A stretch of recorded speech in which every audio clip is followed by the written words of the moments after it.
You're listening to the Full Court Press with your host, Drew Duncan.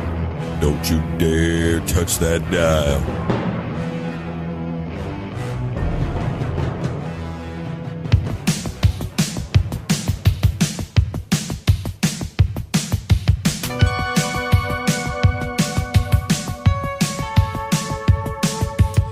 Hello, everybody. Welcome back to the Full Court Press. I am your host, Drew Duncan. We're live on 99.5 ESPN Radio. Facebook, Twitter, and Instagram is all at Drew Duncan 83. Additionally, you can find ESPN on social media at 99.5 ESPN. We are Emporia's home for sports. I don't know what's going on with me today. I'm in a serious 80s mood. I don't know what the deal is. 620-343-6143 is the number to reach me at. Calling in on the studio line right now is a man no stranger to his craft. Matter of fact, in his time at UNI, he left their fourth all-time performance list in the 110-meter hurdles and 60-meter hurdles. His name is Stephen Blocker, and he is your Emporia State Men's Hornets head coach. Coach, I want to tell you, it is a real thrill to have you on the program this afternoon. Thank you. I love being here. Coach, I got to ask you, if I may here, the thing about coaching is it can be usually in most scenarios, like for instance with football, I can say Andy Reid has won X amount of games and lost X amount of games. It's got to be a little more difficult for you because the way that you get accolades is really separate from any other coach. Would that be an accurate assessment? Yeah, that's very accurate. In fact, that's something that even as a sport, we discuss in length. We have conventions that we pay money to go attend, and we talk about this and try and hash it out. How do we make our sport more palatable to the regular fan, to the sports fan, and how to evaluate a coach? So you're right on the money. How do you evaluate a coach? What's your perception? I mean, because it's difficult, right? Obviously, the first thing that you want to do, as you said, you want to make it to where a casual fan has a better understanding of what they're looking at. And then additionally, you want to make sure that coaches get the credit that they deserve. So how do you perceive it and how do you approach it? Well, for me personally, when I look at our program, I'm pretty transparent. I think most people that know me fairly well, I'm a pretty honest, transparent guy. And the first thing I'll tell you is when we're not doing good, I'll let you know we're not doing good. In terms of when we are doing good, I'll let you know we're doing pretty good stuff right now, and go from there. But I try to be, when we evaluate our team, we try and look at, are we doing the best that we can? Are we competitive within the most competitive league? Are our kids producing the marks that we want to see, that we expect to see? When you look at our top 5 rankings, do we have representation at the national championship? Are we breaking school records and keeping our program up with current pace, current times? And if we're doing that, then I feel like we're doing a very good job in that realm. So that's kind of my measuring stick as to whether we're successful or not. Well, and if you're measuring success by those standards, you're doing very well. You just had a four-man relay team of Evans, Stencil, Tibbs, and Goodwin that broke a school record. And additionally, they've done very good here at the Drake Relays for the first time since the year 2000. And as a matter of fact, they're currently ranked second in the nation, only behind TAMU Commerce in this event. What is it that you attribute this to mostly?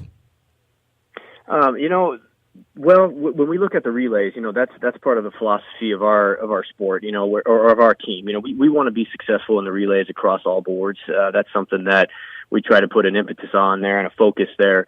Really to give the credit, those guys, they work together. They have, I could use all the cliches. They're a selfless group. They have a little bit of swag, they know that they're good, and yet I think they do a nice job of staying fairly humble. And, so their work ethic is just very strong. They want to win. They are super competitors. And when you put those simple things together, a lot of times, it can be a winning recipe. I mean, and then of course they got talent, and they make the most of their talent, which a lot of athletes are not able to do. But, that's what I would attribute to, that crew. They're just fun to be around, and they're good young men. We're talking to Stephen Blocker, ESU track and field head coach, right here on 99.5 ESPN Radio. We are Emporia's home for sports. This is the Full Court Press. I am your host, Drew Duncan. Speaking of Tayshaun Goodwin, he was recently named the MIAA Player of the Week. In track and field, it's got to be one of those deals where it is extremely complicated to decipher how one separated themselves from the rest of the field. How do you think that Tayshaun Goodwin put himself in the position to where not only did the numbers speak, but his performance was already ready before he even went into the field? You know, it's funny too. You know, you're bringing up some really good points. Track is very idiosyncratic. So one would think that it's very simple. You know, the marks speak for themselves. But at the same time, yeah, again, you are right. You know, he did not do an individual race. And one of the races that they did, you know, they dropped the baton, you know, so to claim that title for Athlete of the Week, you know, I think that Tayshaun anchored a relay that's, like you mentioned, number 2 in the country and broke a long-standing school record, one that we've been chasing for a while. You can get electronic times, track and field, you know, you got the stopwatch handheld, all that stuff. But we use electronic timing, and it's timed down to the thousandth of a second. And when everyone in that stadium looked up there and saw that Tayshaun split a 45-61, I believe it was, you know, you could hear a small collective gasp because he just executed to perfection and won that thing so well. So I think having anchored one of the better relays in the country, you know, he did run on a 4x1 that qualified. We had the number 1 seed time before we failed in the final. He also ran a nice leg on the sprint medley relay that we got second to Central Missouri on. So I think the collective weekend that he put together really set him apart as the Athlete of the Week, and he's good. You know, he's just a good athlete. He's won this award before, and you know, good performers can shine at big meets, and that's what he did. You know, and this all happened in front of a crowd of roughly 14,000, something that clearly these kids, I don't think around this area, for my money, would necessarily be used to. How did you get Tayshaun and the rest of your kids prepared knowing that they may see a crowd that size at Drake? Well, you know, we've definitely been here before, and that's why it's important for us to take our athletes to these types of meets, you know, to get them exposed. You know, you mentioned in the intro, I competed at Northern Iowa, and the Drake relays, you know, I hate to be cheesy with you, but they just have that mystique. There's something about the Drake relays and the blue oval that, you know, I wanted to win one of those flags so bad when I ran at Northern Iowa and just wasn't able to get one. And I want the same for my athletes, you know, and so we invest in this meet, and we've had some really bad ones, and we've had some really good ones like this one. And so to try to get them prepared, you know, really it just starts at the basics. You know, we have to focus on what we do, and that's what we talk about a lot at practice, and we talk about when we go to national meets or conference meets, and those guys just respond. They're so coachable. They don't get distracted by those types of things, big crowds, and it's gotten to the point now where I think they can feed off of that, and if we see a big crowd and a hot heat, we know we're probably going to run pretty good. So that's a great feeling from a coaching standpoint. We're talking to Stephen Blocker right here on the Full Court Press. He is the ESU track and field head coach for the men. I am your host, Drew Duncan. We're live on 99.5 ESPN Radio, Emporia's home for sports. Coach, if I may, have you had an opportunity yet to get acclimated with the new basketball coach, Craig Doty? And if so, what should ESU fans, you think, be looking forward to with Craig Doty? Well, my thus far, I've shaken his hand, unfortunately. So, you know, I think Don here, our SID, you know, he made reference to the Doty Magic the other day. We brought the guy in, and then softball wins it, and baseball gets a sweep, and we had a great weekend, you know. So, hey, you know, we'll take whatever magic we can get. You know, I'm always partial to guys that have Iowa backgrounds, you know, coming from UNI. So I like that. My wife actually met with him more than I was able to on Friday because she was in town while I was out of town, and she had great things to say. And so, you know, I think it really comes back to guys like Kent, you know, Kent Weiser, our AD. You know, I mean, we trust in him, and I think he sets a good tone. And our department as a whole, I feel like we function real well. We have a lot of freedom, and so we look to Kent and some of our veteran coaches, and we know that good decisions are going to be made, and he's not going to bring in a chump, that's for sure. And so I think any decision that he makes, we're going to go with and welcome this guy to the family, and we're ready to see some good stuff. We want to.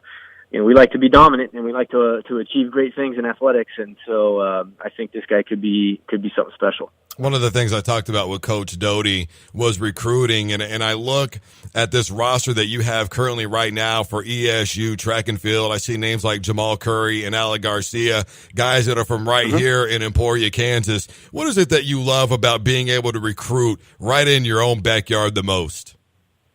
Well, that's kind of it's.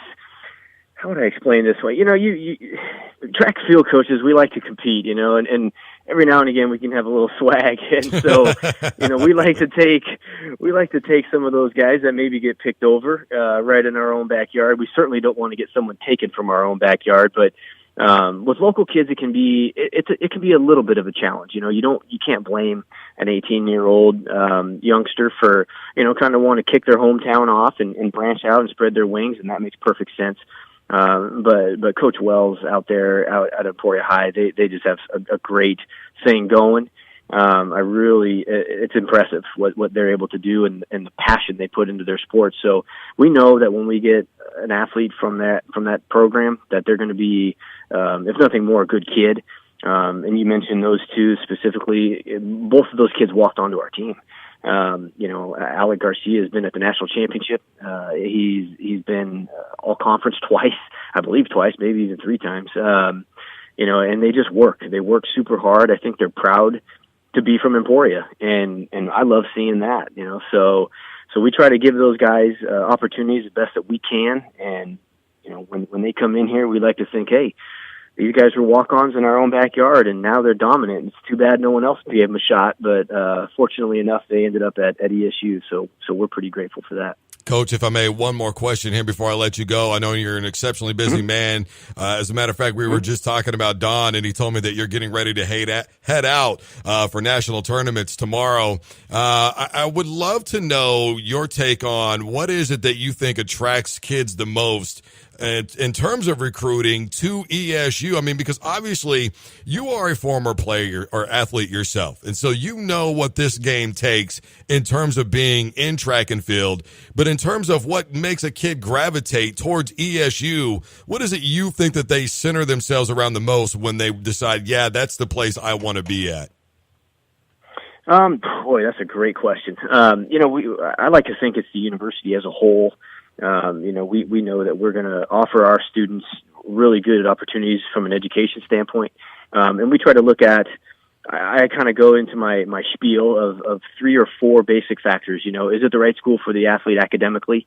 Can they walk out of Emporia State and say, I feel ready to go wherever I need to go, whether it's into grad school or into the workforce? Can they step off this campus and say, I'm ready for the next step in life? Is it the right school for them athletically? The big thing that I experienced as an athlete was no regrets. When I crossed that line the last time and took that uniform off, I wanted to look back and say, there's nothing I could have done any differently to push my body any harder than I did. And so can I reach my potential? And of course, we always feel that we're the coaching staff that's going to get the most out of that athlete. And then we look at things like socially, is it the right size for them? Is it the right place distance from home? And if those are all 3 yeses, then hopefully it's an investment for them financially. And so, and I think Emporia State does a good job of packaging all 4 of those. The first 3, and then the 4th one is an investment. If there's no's involved in the first 3, then there's probably going to be a debt. And, so that's the approach that we take. What gets a kid here? Probably a combination of the above, but we try to sell all of those and the community and the support that we get from the city. And, hopefully it's just it comes together kind of in a magical way, I hope. And, I think that's what we play, and it seems to work for us so far. Stephen, as I do with all of my guests, I give them an opportunity to have the floor. It's no wrong or right answer here. Anything that you would love to say to the audience out there listening, feel free to do so, Coach. Anything to say? Oh, geez. Let's see. Well, definitely, I always try to let the community know that, we enjoy this town. This is a great spot, and I think that, people in the city of Emporia should be very proud of this town. I'm proud of it. Proud to be here. I think we do something. I think it's the best kept secret around. I think Emporia State is very special. I think it's. I always feel like God is always watching out for us, kind of a thing. We had a heck of a week of practice going to the indoor conference meet. We had ice and class canceled, and I didn't hear one complaint from any of our athletes the entire week. And then the men's team were able to go out and get second. So, it's just a special place. We kind of overcome the odds, and I guess that's really all I got for you on that one. And nobody's ever ready for that question. It's like the toughest one I ask, I swear, man. I'm telling you.